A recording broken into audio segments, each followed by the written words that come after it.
আসসালামু আলাইকুম রহমতুল্লাহ। আমি সৌদি আরব একটি মাজরার মধ্যে আইছি। এই মাজরার মধ্যে দেখি আমাদের বাংলাদেশি ভাইয়ে মুরগি পালন করেন। এই মুরগিগুলা উনি নিজে লালন পালন করেন, নিজস্ব বেতনের টাকা থেকে কিনছেন। চলুন দেখেন ভিডিওটি। ও দেখেন একটি রুমের মধ্যে, এখানে সৌদির বিগত রুম আছে। এই রুমটি সৌদিয়ে ছাগল পালতো, এখন সৌদি ছাগল পালে না, উনি বাংলাদেশি পাইয়ে এখন ছাগল পালেন। উনি বেতনের টাকা থেকে এই দেখেন সবগুলা মুরগি কিনছেন। এখানে প্রায় 35টি মুরগি আছে। এই মুরগিগুলাই খাজের ফাঁকে উনি লালন পালন। যে সময় খাজ শুরু করেন এই সময় মাজরার মধ্যে ছাড়ি দেন, খেজুর গাছের নিচে ফুকা ঘাস পাত খাইয়া বড় হয়। যে সময় খাজ শেষ এই সময় দুপুরে এই রুমের মধ্যে তালা মারি রাখেন।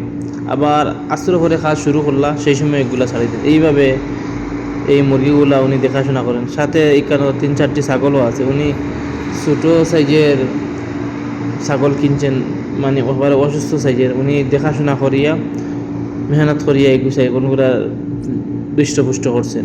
কম রেটের ছাগল কিনছেন। অনেক বাঙালি হিসাবে অনেক সৌদিয়ে কম রেটে দিলে ছাগলগুলা, মনে হয় বাঙালিয়ে ফালতো এই সময় এইভাবে দয়া করে দিলে কম রেটে। দেখেন এহলা তাই একটা করে অনেকগুলো ছাগল হয়ে গেছে, প্রায় 3-4টি। এই মাজরার মধ্যে এইভাবে সালা খায়, খেজুরের ডাল খায়, পাতা খায়, খেজুর খায় নিচ থেকে। এইভাবে তান মুরগ ছাগলগুলো দেখাশোনা করেন। দেখেন এইরকম একটা সৌদি সুযোগ দিছে, অনেক ভালো একটা সুযোগ। দেখেন ও বাংলাদেশি ভাই আমাদের, দেখেন ছাগলগুলো অনেক সুন্দর ছাগল। সবাই ভালো থাকেন। ভিডিওটি শেষ করলাম।